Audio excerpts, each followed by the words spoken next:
Coucou tout le monde, j'espère que vous allez bien. Je vous retrouve pour mon C'est mercredi que lisez-vous, le rendez-vous hebdomadaire pour faire le point sur mes lectures passées, mes lectures en cours et mes lectures à venir. J'ai déjà parlé de ma lecture passée un petit peu sur mon bilan de fin de mois. Je vais y revenir donc dessus, mais assez rapidement. Donc la semaine passée, je n'ai lu qu'un livre. Ouais, ça y est, j'ai repris mes bonnes vieilles habitudes de pas beaucoup lire. Moi, j'ai eu un week-end assez mouvementé, donc du coup, j'ai pas touché un livre du week-end. Donc c'est vrai que ça y fait aussi quand je trouve pas assez le temps de lire. Je suis désolée, je suis un peu fatiguée, donc je pense que je vais bafouiller par moment. Et ça fait 4 fois que je recommence la vidéo. Donc là, je pense que même si je bafouille un petit peu, on la gardera on la gardera pour définitive.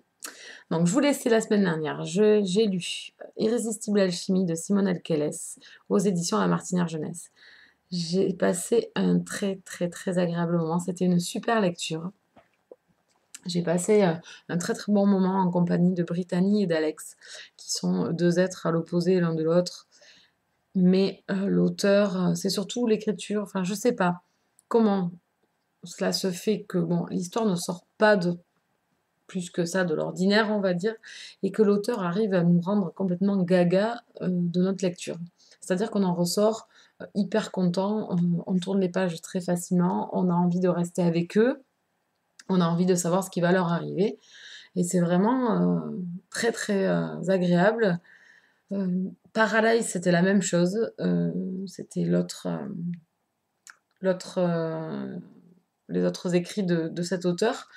Et j'avais vraiment adoré. Et là, c'est pareil, bingo, pareil, elle reste sur des jeunes gens d'à peu près 18 ans. Même principe à peu près, pas mal de difficultés. Et à chaque fois, même s'il y a peut-être des ressemblances par moment, ces deux lectures restent complètement à l'opposé l'une de l'autre. Enfin, vraiment, vraiment une très très bonne lecture. Un auteur fantastique, je trouve. Elle a une façon de nous plonger dans ces histoires, on se régale, on adore les sentiments, on adore ce qui arrive à nos héros. Vraiment, vraiment une très très bonne lecture. Un coup de cœur pour cette lecture-là. J'espère que ça sera pareil pour la suite de cette saga, donc le tome 2, Irrésistible Attraction, et le tome 3, Irrésistible Fusion, je crois que c'est le 3, qui est sorti là récemment. Donc je regrette pas cet achat, je regrette pas du tout cette lecture, c'est du young adulte, mais Simone Alqueles se voile pas la chose sur les jeunes de 18 ans, chose que je regrette des fois dans le young adulte, c'est pour ça que j'aime pas, c'est ce côté gna ou un peu comme à Twilight où on tombe amoureux, mais c'est très chaste. Là non, voilà, les choses sont, c'est des jeunes gens, ils sont attirés l'un par l'autre et de là en découlent des désirs. Des désirs sexuels, enfin, des désirs, oui, sexuels. Je suis désolée, ce soir, j'ai une catastrophe. Des désirs l'un pour l'autre, voilà.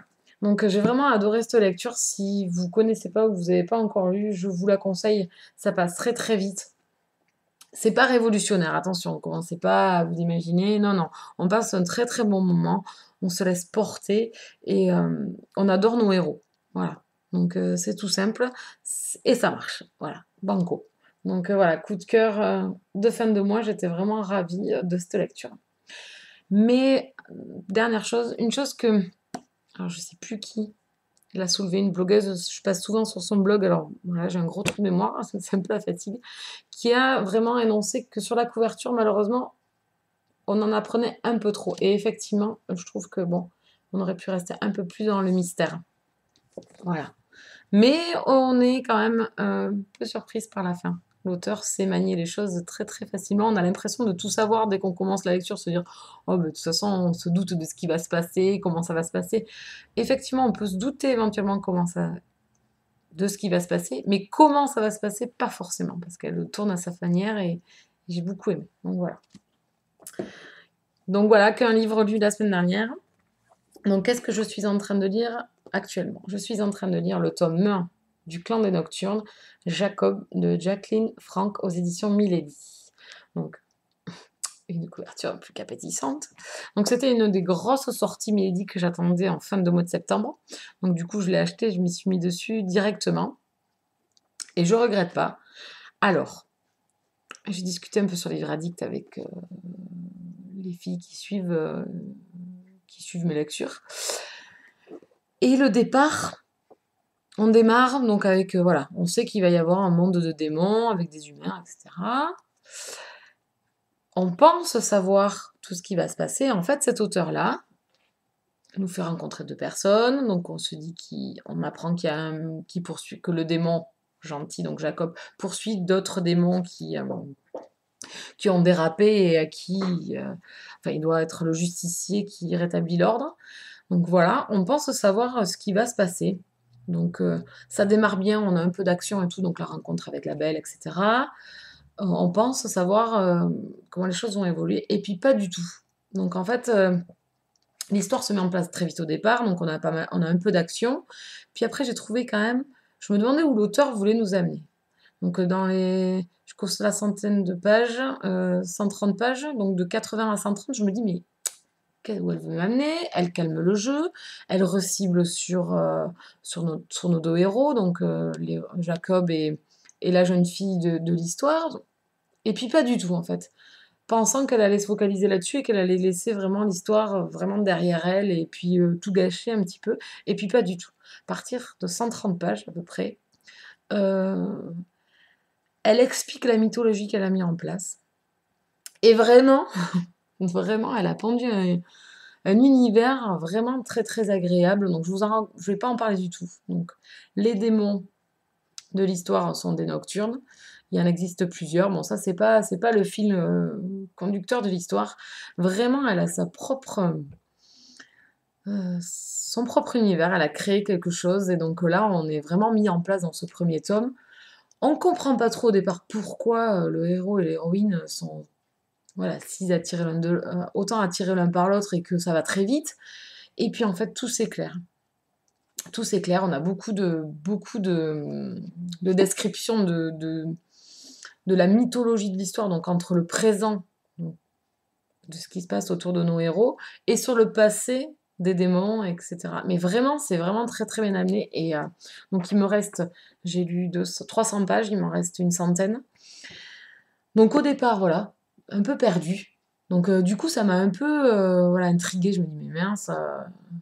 Donc en fait, je lis pas mal de Bill Clint et de romances paranormales, pensant que le schéma serait relativement le même. Et puis là, pas du tout. L'auteur amène cible sur nos héros. Et de là, grâce à cette rencontre, sort la mythologie, mais bien approfondie de ces êtres. Et vraiment, vraiment très sympa. Alors que habituellement, on a la mythologie qui se met en place avec nos héros, l'attirance, hein, je t'aime plus, hein, et à la fin, on a toutes nos réponses. Tandis que là, non, on a nos héros qui se rencontrent et donc on met en place la romance et après on met en place l'intrigue. Et j'ai vraiment, vraiment adoré jusqu'à maintenant. L'auteur a une plume un peu particulière également au niveau des conversations et tout ça. Donc elle entraîne toujours dans cette mythologie, donc les pensées de chacun, les analyses de chacun. Donc c'est vrai que par moment, on peut être peut-être un peu perdu. Mais bon, enfin, comment vous expliquer? Si vous voulez, la discussion commence. Et en fait, chacun analyse de son côté. Et donc, en fait, on n'a pas l'explication de cette conversation. Et c'est après, au fil de la conversation, que l'on a la description totale de ce que chacun des individus pense et l'analyse de... Enfin, c'est vraiment très bien amené. Je ne sais pas comment vous l'expliquer, mais c'est vraiment très très bien fait. Et puis, petit changement sur la description des scènes entre nos héros. Donc, vous inquiétez pas, il n'y en a pas beaucoup. Parce qu'ils ont comparé ça à Démonica et c'est pas du tout le même schéma, c'est pas du tout la même mythologie. Donc effectivement, c'est propre à lui-même. Et elle a une façon de décrire les scènes entre eux qui sont vraiment très sensuelles, pas du tout provocatrices ou brutes ou violentes ou avec des mots qui choquent, pas du tout. C'est même plutôt un peu poétique. Même si le désir, voilà, c'est un démon, donc par moment, eh bien, un peu rude, mais c'est amené d'une façon vraiment très tendre. Enfin, voilà. Donc pour l'instant, j'ai pas fini, donc à voir à la fin. Pour l'instant, c'est une bonne lecture. C'est pas un coup de cœur pour l'instant. Voilà. À voir vers la fin comment ça va se goupiller, parce que là, du coup, d'autres personnages sont arrivés. Enfin, vraiment, voilà, plein de. L'auteur sait nous garder, voilà, nous a gardé un peu plus de suspense, voilà. Donc on a appris plein de choses sur notre héroïne à partir des 180 pages et tout ça. Et là, j'en suis à 300 et elle en rajoute encore, quoi. Je peux vous dire que vous en prenez, voilà, là, pour un premier tome, c'est du costaud, quoi. C'est vraiment la mise en place, mais avec, voilà, c'est étoffé, c'est bien expliqué. Je pense que la suite va être vraiment, vraiment très intéressante. Donc, ben, je vous ferai la conclusion la semaine prochaine. Ce que je compte lire après, donc un partenariat. Je remercie les éditions Michel Lafon. Je vais lire le tome 1 de Insaisissable, Ne me touche pas de ta et ma fille. Wouh, j'ai réussi. Donc voilà, une couverture superbe. Bon, je vous en ai déjà parlé de la couverture, etc. Je vous l'ai montré déjà dans deux vidéos. Donc ça, c'est ma prochaine lecture. Donc j'en attends beaucoup puisque pas mal de monde en parle. Pas mal de monde l'a déjà lu en VO, etc. Donc, enfin, je sais que Moody m'a dit fonce, fonce, fonce. Donc voilà, mais prochaine lecture. Voilà, mais on a fait le tour. Qu'est-ce que j'avais d'autre à vous dire? Je me suis inscrite, donc j'ai fini 3 bilans en tout. 3 challenges. Pardon, je suis désolée.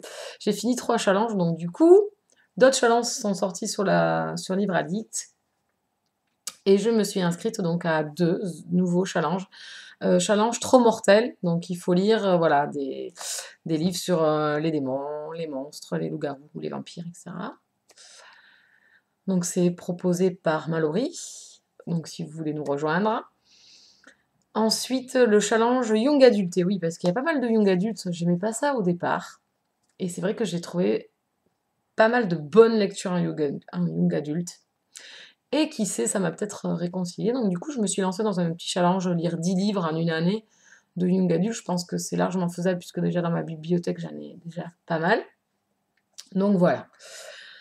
Donc ben, c'est tout ce que j'avais à vous dire. Je suis toujours à la bourre sur mes avis. J'ai vraiment la flemme de les écrire, vraiment la flemme de m'y mettre.